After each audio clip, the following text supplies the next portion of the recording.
नमस्कार, आकाशवाणी देहरादून से प्रस्तुत है प्रादेशिक समाचार। पहले मुख्य समाचार। टिहरी जिले के नरेंद्र नगर में कल से 3 दिवसीय G20 बैठक शुरू होने जा रही है। बैठक में अंतर्राष्ट्रीय भ्रष्टाचार विरोधी तंत्र विषय पर होगा मंथन। वंदे भारत एक्सप्रेस को कल देहरादून से नई दिल्ली के लिए रवाना किया जाएगा। डॉक्टर रघुनंदन सिंह टोलिया उत्तराखंड प्रशासन अकादमी में सर्वश्रेष्ठ प्रदर्शन करने वाले प्रशिक्षु अधिकारी को दी जाएगी गवर्नर ट्रॉफी। और मौसम विभाग ने आज व कल के लिए राज्य में कहीं कहीं बारिश, ओलावृष्टि और तेज हवाएं चलने का ऑरेंज अलर्ट जारी किया है। समाचारों के साथ मैं व्याख्या चंदोला। अब समाचार विस्तार से। टिहरी जिले के नरेंद्र नगर में कल से 3 दिवसीय G20 बैठक शुरू होने जा रही है। ये बैठक अंतर्राष्ट्रीय भ्रष्टाचार विरोधी तंत्र विषय पर होगी। बैठक के लिए विदेशी प्रतिनिधियों के पहुंचने का सिलसिला जारी है। देहरादून स्थित जॉली ग्रांट हवाई अड्डे पर पहुंचने पर विदेशी मेहमानों का पारंपरिक वाद्य यंत्रों और पहाड़ी टोपी पहनाकर राज्य की संस्कृति के अनुरूप तिलक व माला पहनाकर स्वागत किया जा रहा है। विदेशी मेहमान आज ऋषिकेश में गंगा आरती में शामिल होकर दिव्य और आध्यात्म का अनुभव करेंगे।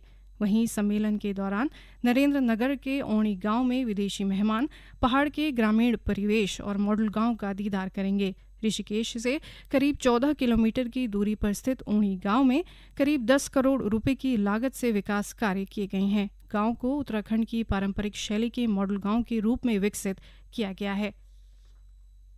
मुख्यमंत्री पुष्कर सिंह धामी ने आज देहरादून स्थित सचिवालय में नवीनीकृत पालना केंद्र क्रैश और स्मार्ट क्लास का शुभारंभ किया। ये क्रैश सचिवालय के कार्मिकों की ड्यूटी के दौरान उनके बच्चों की देखभाल के उद्देश्य से बनाया गया है। क्रैश में एसी, रेफ्रिजरेटर, पेयजल के लिए वाटर प्यूरिफायर, बच्चों के आराम करने के लिए बिस्तर, बाल सुलभ वॉश बेसिन, अग्निशमन यंत्र आदि की व्यवस्था की गई है। क्रैश में आउटडोर खेल उपकरण भी लगाए गए हैं। फेंसिंग, चित्रकारी और वॉल पेंटिंग से इसे सजाया गया है। क्रैश में ऊर्जा की बचत के लिए 2 किलोवाट क्षमता के सोलर पावर प्लांट की व्यवस्था भी की गई है। मुख्यमंत्री ने कहा कि पालना केंद्र से सचिवालय में काम करने वाले कार्मिकों के बच्चों को बेहतर सुविधा मिलेगी। उत्तराखंड को वंदे भारत ट्रेन की सौगात मिलने जा रही है। वंदे भारत एक्सप्रेस को कल देहरादून से नई दिल्ली के लिए रवाना किया जाएगा। देहरादून से चलने वाली ये ट्रेन देश की 18वीं वंदे भारत ट्रेन होगी। ये ट्रेन देहरादून से via Saharanpur Anand Vihar railway station तक जाएगी। वहीं ट्रेन के उद्घाटन के लिए देहरादून रेलवे स्टेशन को सजाया गया है। उत्तराखंड विद्यालयी शिक्षा परिषद की 10वीं और 12वीं के परीक्षा परिणाम कल घोषित किए जाएंगे। शिक्षा विभाग ने परीक्षा फल जारी करने की सभी तैयारियां पूरी कर ली हैं। बोर्ड को लिखित परीक्षा 16 मार्च से 6 अप्रैल तक हुई थी। हाई स्कूल में 1,32,000 से अधिक और इंटरमीडिएट में 1,27,000 से अधिक विद्यार्थियों ने पंजीकरण कराया है। परीक्षा के लिए प्रदेश भर में 1,253 परीक्षा केंद्र बनाए गए थे। प्रदेश में चारधाम और हेमकुंड साहिब यात्रा सुचारू रूप से चल रही है। अब तक 13,23,000 से अधिक श्रद्धालु केदारनाथ, बद्रीनाथ, गंगोत्री, यमुनोत्री और हेमकुंड के दर्शन कर चुके हैं। सबसे अधिक 4,52,000 श्रद्धालुओं ने केदारनाथ की यात्रा की है। वहीं बद्रीनाथ धाम में इन दिनों श्रद्धालुओं का हुजूम उमड़ रहा है। धाम में हर रोज 20,000 से अधिक श्रद्धालु पहुंच रहे हैं। कपाट खुलने के बाद पहले ही महीने में श्रद्धालुओं का आंकड़ा 4 लाख पार कर गया है। शासन प्रशासन द्वारा धाम में तीर्थयात्रियों के लिए सभी सुविधाएं मुहैया की जा रही हैं। तीर्थयात्री भी शासन प्रशासन का आभार व्यक्त कर रहे हैं। राजस्थान के जयपुर की याशिका ने कहा कि बद्रीनाथ तप्त कुंड में स्नान, दर्शन के लिए टोकन व क्यू मैनेजमेंट सिस्टम और सफाई व्यवस्था पर शासन ने अच्छा काम किया है। मंदिर में अच्छे से दर्शन हो रहे हैं। जय बद्रीनाथ। मैं जयपुर से हूँ और यहाँ आके मुझे बहुत अच्छा लग रहा है क्योंकि 4 धाम है और यहाँ की व्यवस्था भी काफ़ी अच्छी है। लाइन एकदम प्रॉपर लाइन में सब जा रहे हैं। शादी वगैरह के लिए काफ़ी अच्छी व्यवस्था है, स्नान के लिए अच्छी व्यवस्था है। मतलब कुल मिला के सब बहुत ही परफेक्ट है। मतलब जिस तरीके से धाम होता है उसी तरीके से यहाँ पे सारी व्यवस्था बहुत अच्छी है। गुजरात के सूरत से बद्रीनाथ पहुंचे पाइनल डाकोरिया ने कहा कि बद्रीनाथ में उन्हें अच्छे से दर्शन हुए हैं। बद्रीनाथ तक सड़क कनेक्टिविटी की अच्छी सुविधा हो गई है। गुजरात सूरत से आए हैं और हमने आज अच्छे दर्शन किए हैं और हमें व्यवस्था है, जैसे कनेक्टिविटी बहुत बढ़िया लगी। जो रोड यहाँ तक डायरेक्ट हमको दर्शन मंदिर के पास ले जाया जा सकता है तो बहुत बढ़िया है। रोड कनेक्टिविटी बहुत अच्छी है और बाकी जो डेवलपमेंट हो रहा है वो अभी जो चल रहा है उसके हिसाब से, और जो यहाँ फोटोग्राफ वगैरह लगे हुए हैं उसके हिसाब से लगता है कि बहुत बढ़िया डेवलपमेंट होगा अगले कुछ सालों में। तो अभी वापस आने की काफ़ी इच्छा रहेगी। ये समाचार आकाशवाणी देहरादून से प्रसारित किए जा रहे हैं।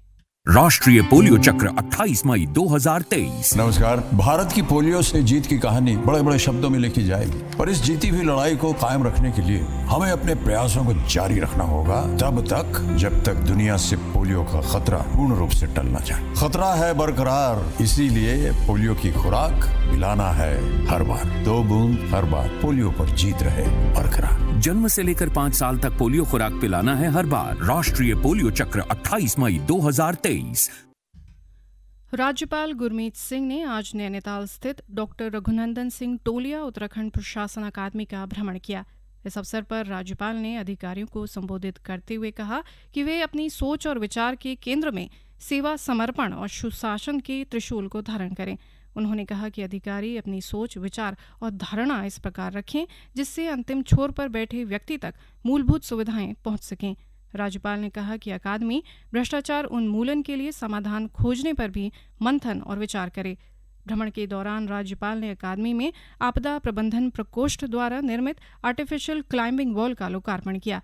इस अवसर पर राज्यपाल ने अकादमी में आयोजित होने वाले आधारभूत व सेवा प्रवेश प्रशिक्षण कार्यक्रमों में प्रशिक्षु अधिकारी के लिए गवर्नर ट्रॉफी की घोषणा की। ये ट्रॉफी प्रत्येक वर्ष अकादमी में आयोजित होने वाले आधारभूत व सेवा प्रवेश प्रशिक्षण कार्यक्रमों में सर्वश्रेष्ठ प्रशिक्षु को प्रदान की जाएगी। उत्तराखंड सरकार ने राज्य के युवाओं को रोजगार देने के लिए मुख्यमंत्री हुनर रोजगार योजना शुरू की है। इस योजना के तहत राज्य के युवाओं को शिक्षा के साथ रोजगार भी मिलेगा और इस योजना को मदरसों व अल्पसंख्यक स्कूलों से जोड़ा गया है। इसमें लाभार्थियों को प्रशिक्षण देकर उन्हें रोजगार उपलब्ध करवाया जा रहा है। इसी के तहत उधम सिंह नगर के जिला मुख्यालय में मदरसा जामियातुल हसनात सिरगोटिया में व्यावसायिक प्रशिक्षण कार्यक्रम का शुभारंभ किया गया। इस अवसर पर जिलाधिकारी युगल किशोर पंत ने कहा कि अच्छी तालीम के साथ साथ हुनर का होना भी बहुत ज़रूरी है।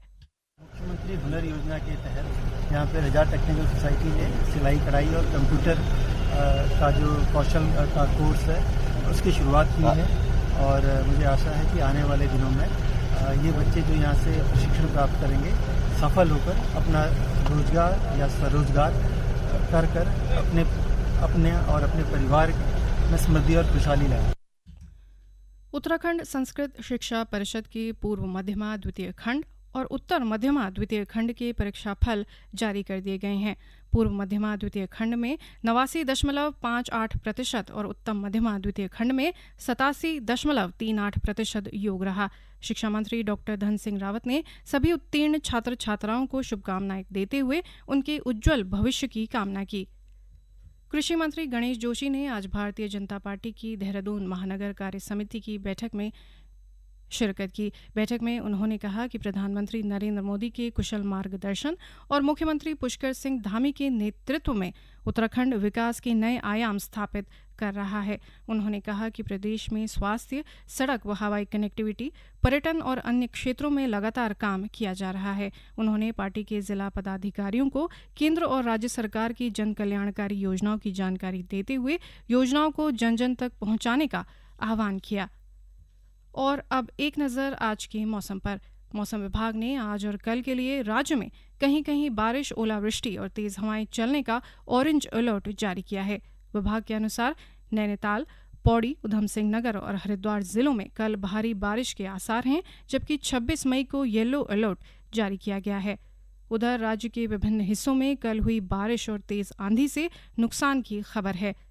हरिद्वार के ज्वालापुर और चमगादड़ टापू में पेड़ गिरने से 2 लोगों की मृत्यु हो गई, जबकि 3 अन्य घायल हो गए हैं। उत्तरकाशी में भी आकाशीय बिजली गिरने से पशु हानि की खबर है। वहीं पौड़ी के कोटद्वार क्षेत्र में बारिश और आंधी चलने से एक व्यक्ति की मृत्यु हो गई। साथ ही आम, लीची और अन्य फसलों को नुकसान हुआ है। नैनीताल जिले में भी तेज आंधी चलने से नुकसान की खबर है। अंत में मुख्य समाचार एक बार फिर।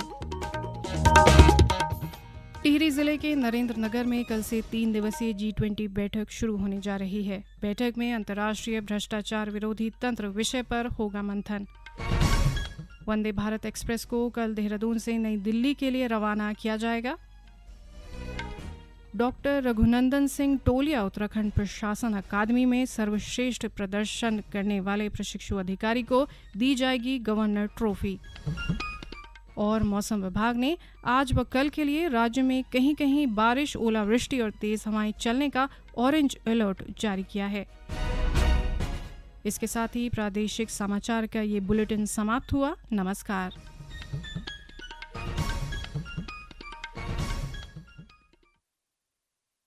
राष्ट्रीय पोलियो चक्र 28 मई 2023। नमस्कार। भारत की पोलियो से जीत की कहानी बड़े बड़े शब्दों में लिखी जाएगी, पर इस जीती हुई लड़ाई को कायम रखने के लिए हमें अपने प्रयासों को जारी रखना होगा, तब तक जब तक दुनिया से पोलियो का खतरा पूर्ण रूप से टल न जाए। खतरा है बरकरार, इसीलिए